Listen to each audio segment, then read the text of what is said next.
Invitamos a los miembros de la mesa de honor a sentarse en la primera fila para poder seguir la exposición de la ministra.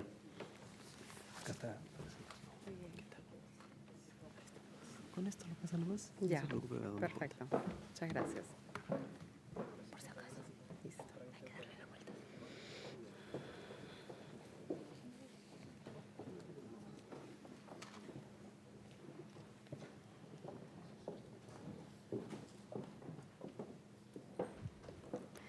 Bueno, muy buenos días con todos, con todas. Señora Marta Chávez, rectora de la Universidad del Pacífico, señora Joana Camiche, presidenta del Consejo Directivo del Consorcio de Investigación Económica y Social en el Perú y también del CIUP, señor Javier Portocarrero, director ejecutivo del Consorcio de Investigación Económica y Social del Perú, señor Manuel Bustamante, presidente de la Fundación Manuel J. Bustamante de la Fuente, señor Sebastián García, analista de programas, población y gestión de datos para las políticas y servicios del Fondo de Población de las Naciones Unidas, a los conferencistas también presentes y a todos los asistentes en general.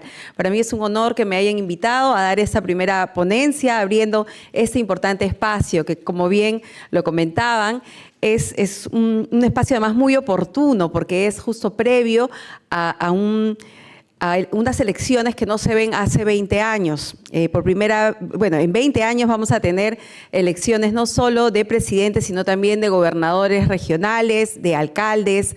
Tenemos también un Congreso ampliado. Y eso demanda de nosotros mucha responsabilidad, obviamente, al ejercer nuestro voto, pero también nos da un gran espacio para presentar ante estos ahora candidatos esa hoja de ruta, esas recomendaciones, esas líneas mínimas que deberían mantenerse en cualquier plan de gobierno, no importa de qué color político sean, porque el país no tiene tiempo para repensar. Tenemos ya bastantes investigaciones y bastantes avances, digamos, y como los que vamos a ver en esta jornada, en estos 3 días en el que este seminario va a presentar esas propuestas con sustento técnico, esas propuestas con rigurosidad y con investigación que seguro deben ser tomadas por estos candidatos para que nuestro país pueda dar ese salto que necesitamos, ese salto para el que estamos listos, pero que, como también señalaron, necesita de la articulación público-privada, de la sociedad, de la academia, de los medios de comunicación, entre otros. Entonces, en ese sentido, le agradezco mucho la invitación y vamos a proceder con la exposición que le hemos titulado Rumbo Firme, Confianza para Invertir.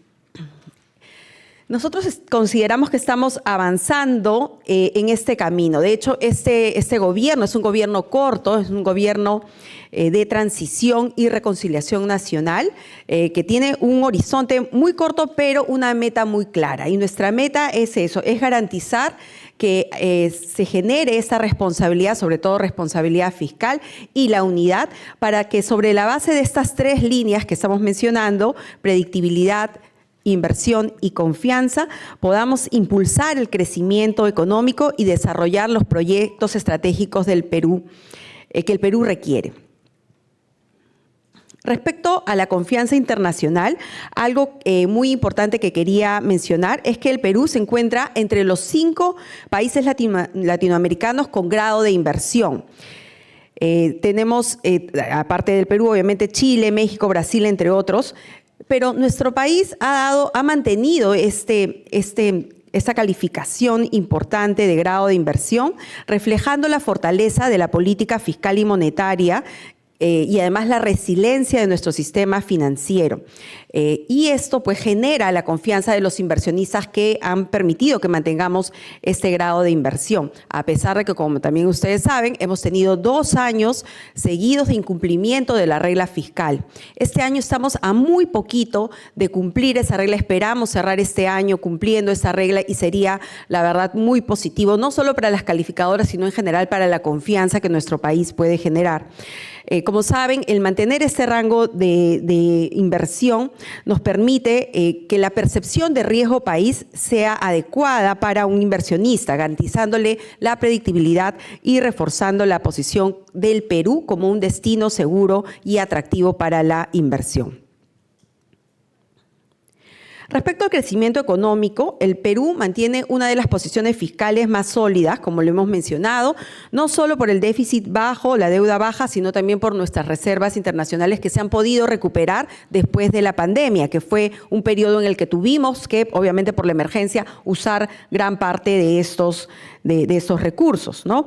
Y desde este gobierno hemos emprendido, en este poco más de un mes en el que estamos digamos, en funciones, algunas medidas que nos están permitiendo reforzar esta línea, ¿no? Primero, la austeridad y la eficiencia. Hemos emitido un primer decreto de urgencia hace unas semanas, recortando gastos del Estado, sobre todo del sector nacional, del gobierno nacional. Haciendo, digamos, un énfasis en la eficiencia de estos. Hemos puesto también algunas reglas restrictivas. ¿Para qué? Para tratar de acumular cierta cantidad de recursos que nos permitan justamente sumar en esta tarea de cumplir nuestra meta fiscal de fin de año, pero además también de priorizar recursos para la línea de trabajo prioritaria de esta gestión, que es la seguridad ciudadana. Otra línea de trabajo importante es el dinamismo en la inversión pública y la inversión privada. En este año se han gestionado la aprobación de 2 leyes importantes, la ley de asociaciones público-privadas y la ley de obras por impuestos.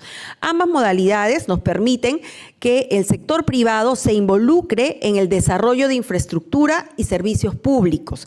Y la ley aprobada ha requerido el trabajo de reglamentos por parte del Ministerio que antes que acabe el año se van a emitir. ¿Y por qué son importantes? Porque lo que estamos haciendo es hacer más eficiente la estructuración de estos proyectos. Eso significa que al reducir los tiempos, al reducir digamos, la burocracia para que una inversión pueda ser evaluada, esta puede materializarse más rápido en generar desarrollo económico en la zona donde es implementada el proyecto de inversión. Otra línea importante es el shock de desregulación, que si bien esta tarea se emprendió en abril de este año y ha dado resultados considerables, desde este gobierno hemos impulsado con más ahínco esta tarea del shock de desregulación, porque es importante reconocer que nuestro país, nuestro Estado, ha crecido demasiado. El Estado se ha hecho una traba para la inversión y además trabaja desarticuladamente. Entonces, eso genera que un inversionista o un empresario que quiere venir a desarrollar una inversión en el país, pues tenga que enfrentarse a diferentes entes y que además pues le impiden realizar la inversión de una manera rápida, pero además también desincentiva la formalización, y esa es una de las principales razones por las que nuestro país tiene ese gran problema de la informalidad. Y una cuarta línea de acción en la que estamos trabajando es en la ampliación de la base tributaria. Conversábamos un poco antes de entrar a la sesión respecto a las grandes demandas que hay inatendidas en nuestro país, no solo en educación, en salud, en vías de comunicación y entre otros servicios. Eso es verdad. Tenemos no solo una gran brecha de infraestructura, sino una gran brecha de provisión adecuada de servicios públicos. Y nuestro país no genera los ingresos suficientes para cubrir esa brecha. Es decir, los impuestos que pagamos no son suficientes para cubrir todo eso. Entonces, por eso tenemos que recurrir a mecanismos como las asociaciones público-privadas que te permiten inyectar capitales, digamos, fuera de nuestro erario nacional para desarrollar inversiones. Pero ¿por qué no tenemos una generación de ingresos adecuada? Nuestras tasas no están tampoco entre las más altas, pero no están tan bajas. Lo que nos está horadando es la informalidad. ¿Y por qué se da la informalidad? Sí, de repente porque es muy difícil constituir una empresa, hay tantas trabas. Entonces tenemos que hacer un Estado más cercano y particularmente una administración tributaria que fomente el cumplimiento tributario. Entonces en esa línea estamos trabajando con ellos una serie de medidas que hagan una SUNAT moderna, una SUNAT más ágil, más, digamos, con informática, y permitir que el contribuyente se le facilite la acción de cumplir su obligación de su pago de impuestos o multas, entre otros. Solo para ahondar un poco respecto a la primera línea de la que hablamos, este decreto de urgencia emitido, que lo que busca es la eficiencia en el gasto público, ha se ha proyectado el ahorro desde que salió hasta fin de año de alrededor de 1.200 millones de soles que, como mencionaba, van a ir a financiar parte de algunos recursos, algunas acciones prioritarias en seguridad ciudadana, pero principalmente lo que van a ir a hacer es a generarnos un ahorro que nos permita ir un poco más en la senda y lograr cumplir esa meta del déficit fiscal de 2.2, ¿no? Además, también una regla muy importante que estamos enfatizando, no solo en este decreto de urgencia, sino en la ley de presupuesto que se acaba de aprobar, es que tenemos que evitar comprometer nuevos gastos sin sustento y sin contrato firmado. Eso, lamentablemente, se ha hecho una práctica común en las autoridades y en altos funcionarios en nuestro país en los últimos años.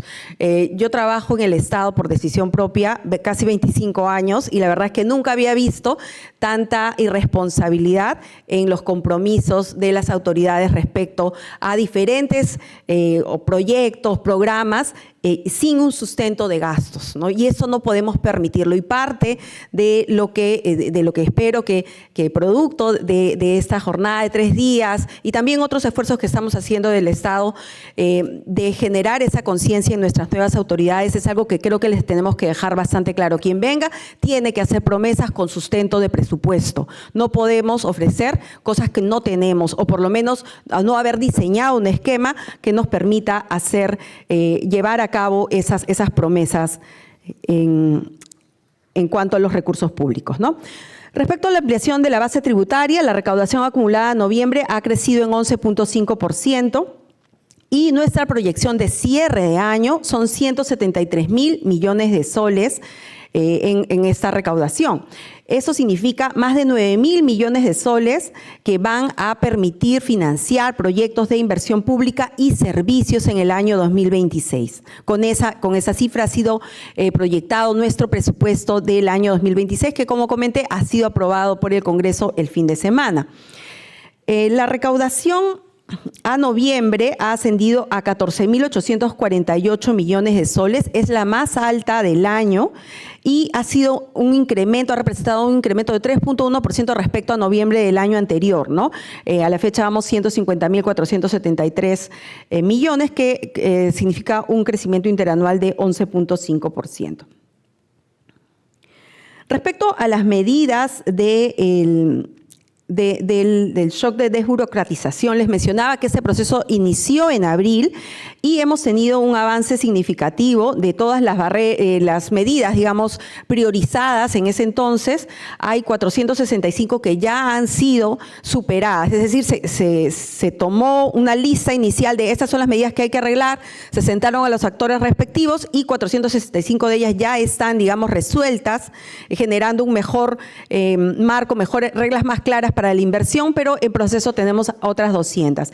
Pero algo adicional que quiero mencionar respecto a este esfuerzo que les decía que en esa gestión estamos priorizando, es porque cuando se inició este shock en abril, era un esfuerzo, digamos, liderado por el Ministerio de Economía y Finanzas, pero que tenías solo el Ministerio de Economía y Finanzas y que un poco traía a los sectores, a algunas mesas, pero no había ese convencimiento de gobierno articulado para resolver esa problemática. Entonces no hemos tenido, seguro que muchas de esas 200 medidas que faltan deben ser las más grandes, las más complejas.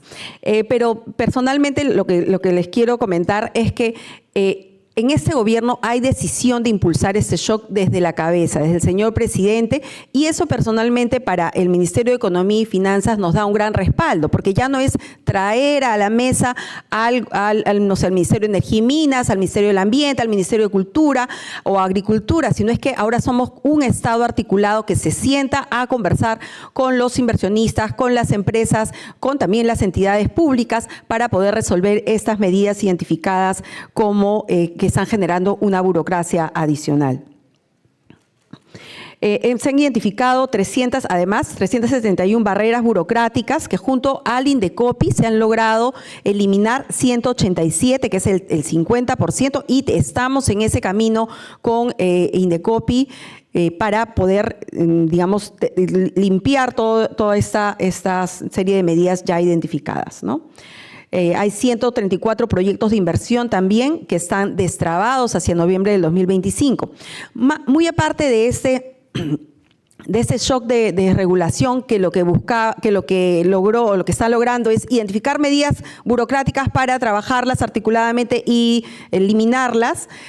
Nosotros tenemos ya desde hace algunos años en el Ministerio un equipo de seguimiento a las inversiones. Entonces, identificamos las inversiones más estratégicas para el país en diversos sectores como minería, transportes, electricidad, hidrocarburos, salud, agricultura, educación, y con un equipo especializado que conoce el sector, ayudamos a esos inversionistas a enfrentarse a ese monstruo que es el Estado y tratamos de destrabar más rápido. ¿Por qué? Porque mientras más se demore ese inversionista en resolver toda esta problemática, la inversión que tenía prevista pues no se realiza, no se materializa efectivamente en crecimiento para el país y en algunos casos incluso desalienta tanto que hace que ese inversionista pues lo piense mejor y diga, no, prefiero poner mi recurso en otro país de la región o en otra economía fuera de la región. Entonces, eso no podemos dejar que pase. Por eso tenemos este equipo de seguimiento especializado que lo que busca es destrabar la inversión que ya está en el país, al inversionista que ya hizo todo su estudio, su riesgo y está aquí, y tenemos que facilitarle las cosas para que esa inversión se convierta finalmente en bienestar para los peruanos, ¿no? Esos resultados obtenidos del destrabe de estas inversiones han sido, muchos de ellos son temas relacionados a temas ambiental, a las concesiones de beneficio, autorizaciones de funcionamiento, que son, la verdad es que muy complicadas dependiendo de qué gobierno local, en qué gobierno local esté tu inversión, autorizaciones hídricas, concesión definitiva, entre otros. Algo muy importante también que ha pasado en el año 2025 es el mayor nivel de inversión pública en la última década. Entre enero y noviembre de este año se han ejecutado 49.168 millones de soles. Es un 5% más que el año 2024 y es el monto más alto de la última década. Respecto a la inversión privada, también ese es un indicador muy importante. La inversión pública sí está creciendo, ha generado, digamos, desarrollo, ha mejorado la infraestructura o el acceso a servicios públicos de la población en diferentes lugares del país, pero el verdadero driver de crecimiento de nuestra economía es la inversión privada. Por eso es que ponemos tanto énfasis en que las reglas de juego para ellos y facilitarles el camino haga que ese dinero del privado ingrese y genere una inversión privada que se va a derivar en empleo, en mejora de las condiciones económicas en la región donde esto se está desarrollando, ¿no? Y al tercer trimestre del 2025, la inversión privada ha crecido en 11.4%, que es su mayor expansión desde el año 2021. Respecto a las asociaciones público-privadas y las obras por impuestos, eso es lo que les comentaba hace poco, que tenemos una ley aprobada y en ese mes de diciembre tenemos que concluir ambos reglamentos para que podamos tener marcos normativos que mejoren la gobernanza, que agilicen y simplifiquen la evaluación de esos proyectos tan importantes y también generen esa confianza en el sector privado. Tenemos que poder diseñar proyectos atractivos para que los inversionistas vengan a financiar proyectos. ¿De qué tipo de proyectos son las asociaciones público-privadas? Ustedes deben haber escuchado algunos de ellos. Por ejemplo, nuestros puertos, casi todos los puertos peruanos son concesionados. Los aeropuertos, el aeropuerto Jorge Chávez es un ejemplo de una concesión. Tenemos también muchas de las carreteras concesionadas, tenemos proyectos, casi toda la red de distribución y de electrificación es concesionada, la telecomunicación también. Entonces, todos estos grandes proyectos son proyectos de asociaciones público-privadas que en los últimos años habían sufrido mucho y que les comento, la estructuración de un proyecto demoraba entre 4, 7, 10 años. Imagínense, el inversionista realmente tenía que haber estado bien interesado en ese proyecto porque demorar 7 o 10 años en una estructuración, pues de verdad es que es muy complejo. Entonces, con este marco estamos apuntando a que la estructuración de una asociación público-privada debe durar 1 o 2 años. Eso hace que generemos competencia, ya no solo tener grandes inversionistas de una sola región del mundo, sino diversas economías que vean a nuestro país con un marco claro y rápido para estructurar grandes proyectos de inversión. Los grandes proyectos que vienen y que necesita, por ejemplo, nuestra ciudad, hablábamos antes de llegar del tema del tráfico, no podemos ser una ciudad tan grande con sin un sistema de transporte masivo de calidad. O sea, la verdad es que todos los días perdemos y eso impacta nuestra productividad, nuestra competitividad como país también. Entonces necesitamos generar soluciones estas y, por ejemplo, las líneas del metro tienen que desarrollarse mediante asociaciones público-privadas, ¿no? Otro marco importante también son las obras por impuestos que permiten a una empresa que paga sus impuestos ver o tener la certeza de que ese impuesto se materialice efectivamente en desarrollo para los peruanos. Ustedes, pongamos el ejemplo de una empresa extractiva que está en alguna zona donde la comunidad alrededor no tiene servicios públicos, pero ¿esa es responsabilidad de la empresa privada o es responsabilidad del Estado? Es obvia responsabilidad del Estado. La empresa lo que tiene que hacer es pagar sus impuestos, pero lamentablemente esos impuestos no siempre se terminan transformando en la infraestructura y los servicios públicos que requiere la población, porque nuestro Estado funciona mal. Entonces, obras por impuestos lo que le permite a esa empresa es hacer que sus impuestos construyan colegios, construyan pistas y veredas, construyan proyectos de saneamiento y ahora también se van a poder hacer servicios por impuestos, entre otros beneficios. Entonces, de esa manera logramos que el impuesto que recaudamos se convierta más eficientemente en aquello para lo cual ha sido creado. Los impuestos han sido creados para ser convertidos en bienestar para los peruanos y a veces nuestro círculo regular demora demasiado. Ese mecanismo nos permite ser más eficientes y de hecho por esa es una de las razones por las cuales este mecanismo ha crecido más en los últimos años. Y en esa línea se les ha incrementado la línea o los montos, digamos, que tienen para financiar estos proyectos los gobiernos regionales y locales. Estamos hablando de casi un 50% y esto este tope, por si acaso, no es que estemos entregando el recurso sin responsabilidad. Estos topes que se les calculan a los gobiernos regionales y locales es parte del cálculo que realiza el Ministerio de Economía y Finanzas considerando el espacio fiscal particular que tiene cada entidad de pago, que tiene cada entidad pública, su capacidad de pago en los siguientes años. Entonces, está totalmente dentro de nuestros lineamientos de transparencia y responsabilidad fiscal. Brevemente quería hablarles sobre las facultades legislativas que estamos solicitando al Congreso, que de hecho hoy día se debaten en el Congreso para mejorar, en este caso, la ampliación de la base tributaria. Las facultades legislativas las pide el Ejecutivo al Legislativo. Solo para explicar brevemente, quien da las leyes en este país es el Poder Legislativo, los congresistas. Pero el Poder Ejecutivo lo que suele hacer es solicitar facultades delegadas, es decir, le pedimos permiso para que nos den permiso para legislar en ciertas materias. Esas facultades han sido solicitadas principalmente para seguridad ciudadana y combate de la criminalidad organizada, pero también hemos incluido como Ministerio de Economía algunas medidas que nos van a permitir mejorar los ingresos. ¿Y por qué es necesario eso? Porque todas esas medidas adicionales para combatir la criminalidad requieren un financiamiento. Entonces, por eso hemos pedido a nuestros señores congresistas que nos den también esas medidas económicas que sin incrementar las tasas de los impuestos nos van a permitir tener un sistema tributario más eficiente, ¿no? Uno de los primeros es el ajuste a la tasa de interés en pagos indebidos y multas tributarias. De hecho, aquí el objetivo es ordenar cómo se calculan esos intereses, cuando un contribuyente paga más por error o cuando recibe una multa.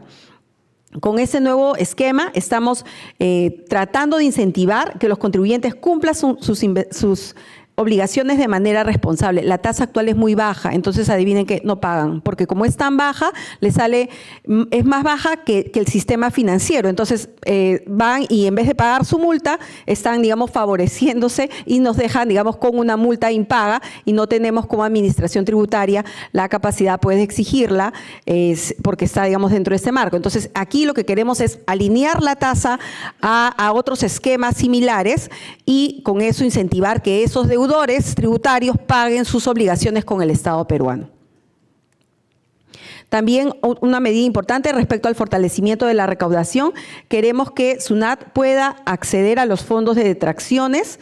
Y esto es muy importante porque les cuento que ya SUNAT accede a los fondos de detracciones de las empresas pero de las MIPES. O sea, con las MIPES estamos siendo rigurosos. A una MIPE, si está detraído, sí le puedo recuperar, digamos, ese recurso para afectar sus otros impuestos que debe, pero con las grandes empresas no podemos hacerlo. Imagínense, eso es lo que hemos encontrado. Entonces, estamos proponiendo aquí igualdad. Estamos proponiendo que también esta opción que tiene la SUNAT de acceder a las detracciones para el pago de tributos pueda aplicarse a las grandes empresas.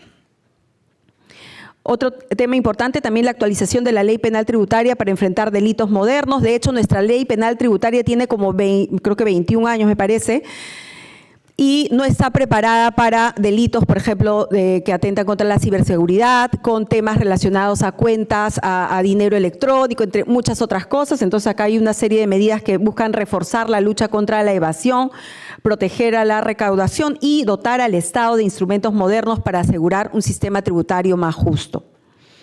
También estamos buscando actualizar el régimen de percepciones del IGB, modificando la ley para cerrar los vacíos normativos que permiten actualmente algunas prácticas de subvaluación que están afectando a nuestros productores, ¿no? Los queremos proteger un poco de la importación no regulada, de la competencia desleal.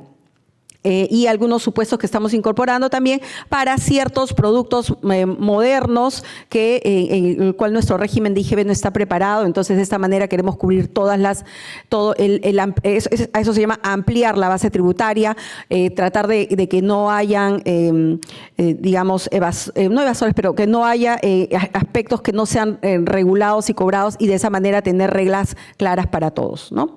Prevención ante indicios de fraude también, eso también muy relacionado al valor declarado de las mercancías. Todo este sistema de compras que a veces usamos por internet tienen ciertos artilugios que impiden que la administración tributaria pueda cobrarles. Entonces, estas medidas estamos reforzándolas para poder tener pues un mejor marco tributario, ¿no?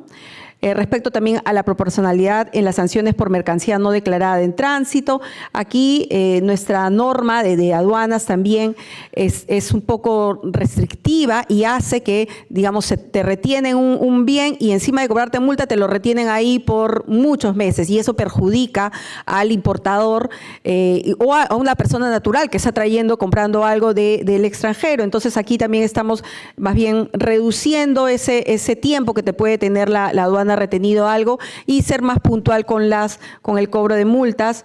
Esta no va tanto para, digamos, mejorar la recaudación, pero sí va como para ser más justos, porque estamos siendo un poco duros ahí en algunas reglamentaciones de aduanas. Mejoras al proceso de predios para agilizar los proyectos estratégicos. También aquí un ejemplo es el aeropuerto. Ustedes saben que nuestro aeropuerto ha sido inaugurado ya hace un año, pero estuvo pendiente de inaugurar la segunda pista como 12 años. Y adivinen por qué, porque había unos predios que no se podían expropiar. Y la verdad que nuestro sistema jurídico no está articulado, y esta medida nos va a permitir hacer un procedimiento mucho más eficiente para esos terrenos que están comprometidos para un proyecto de inversión, pero que de repente han sido invadidos irregularmente posteriormente a que han sido comprometidos, y poder liberarlos con el justiprecio adecuado, obviamente, pero también poniendo por delante el bienestar de todos los peruanos, ¿no? Y finalmente, el fortalecimiento institucional respecto a las asociaciones público-privadas, buscando un poco definir bastante bien el rol del Ministerio de Economía y Finanzas, de Proinversión y de la Contraloría respecto a las asociaciones público-privadas, ¿no? Finalmente, solo quiero resaltar que este gobierno de transición y reconciliación nacional lo que está buscando es convertir al Estado en un garante de que cada sol público se transforme, de cada sol de que todos pagamos dentro de nuestros impuestos se transforme en bienestar para los peruanos, en resultados tangibles. Y desde el Ministerio también estamos emprendiendo un movimiento muy fuerte de, por ejemplo, responder a tiempo, brindar la asistencia técnica adecuada para que las entidades que aplican todas las normativas, todos los sistemas que tiene el Ministerio de Economía y Finanzas lo puedan hacer de manera eficiente, con transparencia y sobre todo garantizando la sostenibilidad de los recursos públicos, ¿no? Cada sol invertido debe ser una obra culminada, una escuela abierta, un hospital operativo. Y eso era todo por el día de hoy. Muchísimas gracias.